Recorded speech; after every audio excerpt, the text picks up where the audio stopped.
ನಿಮ್ಮಲ್ಲಿ ತಪ್ಪು ಕಂಡು ಬಂದಾಗ, ನಿಮ್ಮಲ್ಲಿ ಪಾಪ ಕಂಡು ಬಂದಾಗ, ನಿಮ್ಮಲ್ಲಿ ಕೊರತೆ ಕಂಡು ಬಂದಾಗ ನೀವು ಅದಕ್ಕಾಗಿ ವ್ಯಸನ ಪಡಿ, ಇದು ನನ್ನಲ್ಲಿ ಇರಬಾರ್ದು ಅಂತ ವ್ಯಸನ ಪಡೋದು ತಪ್ಪೇನಿಲ್ಲ. ಆದರೆ ಬಿಡಿಸುವವರೊಬ್ಬರು ಇದ್ದಾರೆ ಎಂಬ ನಂಬಿಕೆ ನಿನಗಿದ್ರೆ 100% ದೇವರು ನಿನ್ನನ್ನು ಬಿಡಿಸಿ ಕಾಯ್ದಕ್ಕೆ ಅದನ್ನು ಶಕ್ತನಾಗಿದ್ದಾನೆ. ಹಲ್ಲೆಲೂಯ. ಮತ್ತೊಂದ್ಸತಿ ಓದ್ತಾರೆ ನೋಡ್ರಿ.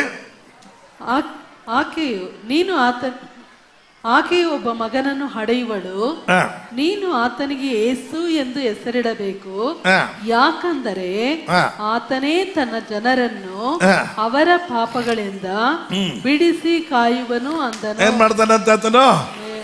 ಆತನೇ ತನ್ನ ಜನರನ್ನು ಅವರ ಪಾಪದಿಂದ ಬಿಡಿಸಿ ಕಾಯುವನು. ಬಿಡಿಸಿ ಬಿಟ್ಬಿಡವನ, ಕಾಯುವನ? ಕೈಗಳ ತಟ್ಟಿ ದೇವರಿಗೆ ಸ್ತೋತ್ರ ಮಾಡ್ರಿ. Thank you Jesus. Hallelujah. Praise God. ಮತ್ತು 1 ಕೊರಿಂಥ್ಯ 11ನೇ ಅಧ್ಯಾಯ 23 ಮತ್ತು 24ನೇ ವಚನ.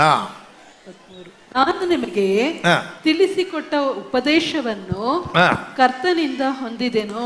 ಎಲ್ಲಿಂದ ಹೊಂದಿದ್ದಾರೆ ಇದು? ಕರ್ತನಿಂದ. ಇವತ್ತು ನಾವೇನ್ ಮಾಡ್ತೀವೋ ಇದನ್ನು ಎಲ್ಲಿಂದ ಹೊಂದಿದ್ದದು? ಕರ್ತನಿಂದ ಹೊಂದಿದಂತ ಅಂತ ಒಂದು ಸಂಗತಿಯಾಗಿದೆ. ಅದೇನೆಂದರೆ ಕರ್ತನಾದ ಯೇಸು ತಾನು ಹಿಡಿದುಕೊಡಲ್ಪಟ್ಟ ರಾತ್ರಿಯಲ್ಲಿ ರೊಟ್ಟಿಯನ್ನು ತೆಗೆದುಕೊಂಡು ದೇವರ ಸ್ತೋತ್ರ ಮಾಡಿ ಮುರಿದು ಇದು ನಿಮಗೋಸ್ಕರವಾಗಿ. ಇದು ಯಾರಿಗೋಸ್ಕರವಾಗಿ? ಎಲ್ಲ ಜೋರಾಗಿ ಯಾರಿಗೋಸ್ಕರವಾಗಿ? ಈಗ ಯೇಸುವಿನ ದೇಹವು ಯಾತಕ್ಕಾಗಿ ಮುರಿಯಲ್ಪಡ್ತು ಹೇಳಿ, ಬಾಯಿ ತೆಗೆದು ಹೇಳ್ರಿ. ನನ್ನ ಪಾಪ, ನನ್ನ ಶಾಪ, ನನ್ನ ರೋಗ, ನನ್ನ ದರಿದ್ರ, ನನ್ನ ಅಸಮಾಧಾನ, ನರಕ ಇವುಗಳನ್ನು ಬಿಡಿಸುವುದಕ್ಕಾಗಿ ಯಾರು ಮುರಿಯಲ್ಪಟ್ಟಿದ್ದು? ಈಗ ಯೇಸು ಮುರಿಯಲ್ಪಟ್ಟ ಮೇಲೆ ನೀನು ಮುರಿಯಲ್ಪಡ್ಬೇಕಾ? ಇಲ್ಲ. ಆತನು ಹೊತ್ತ ಹೊರೆ ನಿನ್ನ ಸಂಕಷ್ಟಗಳಾಗಿದೆ. ಆಮೇನ್. ಎಷ್ಟು ಜನ ನಂಬ್ತೀರಿ? ಈಗ ನಿಮಗೋಸ್ಕರ ಮುರಿಯಲ್ಪಟ್ಟ ನನ್ನ ದೇಹ, ನನ್ನನ್ನು ನೆನೆಸಿಗೋಸ್ಕರ ಯಾರು ನೆನ್ಪು ಮಾಡ್ಕೋಬೇಕು? ಏನಂತ? ಮುರಿಯಲ್ಪಟ್ಟಲ್ಲಪ್ಪ ಅಂತನ.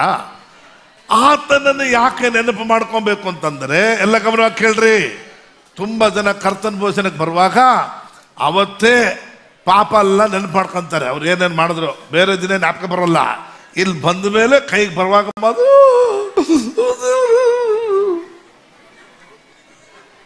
ಅವತ್ತು ಪ್ರಸಂಗ ಕೂಡ ಅಂಥದ್ದೇ ಇರ್ತದೆ ಕೆಲವು ಚರ್ಚ್ಗಳಲ್ಲಿ. ಅಂತ ಹಾಕಿ ಲೆಫ್ಟ್ ಅಂಡ್ ರೈಟ್ ತೆಗೆದಾಗ ಕೆಲವು ತೆಗೆದೇ ಬೇಡಪ್ಪ, ದಾಟ್ಕೊಂಡು ಹೋಗಪ್ಪ ನೀನು ಅಂತ ಬಿಟ್ಬಿಡ್ತಾರೆ. ಅಳ ಪಾವಿಗಳ, ನೀನ್ ಬಿಡೋಕ್ಕಾಗೋದಿಲ್ಲ, ನೀನ್ ಬದಲಾಗೋದಿಲ್ಲ. ಬಿಡಿಸಿದಾತನೊಬ್ಬನಿದ್ದಾನೆ. ನೆನಪು ಮಾಡ್ಕೋ. ನನಗೋಸ್ಕರ ಶಿಲ್ಬೆಯಲ್ಲಿ ಹೊಡೆಯಲ್ಪಟ್ಟಾತನು, ನನಗೋಸ್ಕರ ಮುರಿಯಲ್ಪಟ್ಟಾತನು, ನನ್ನ ಪಾಪಗಳನ್ನು ಹೊತ್ತುಕೊಂಡಾತನು.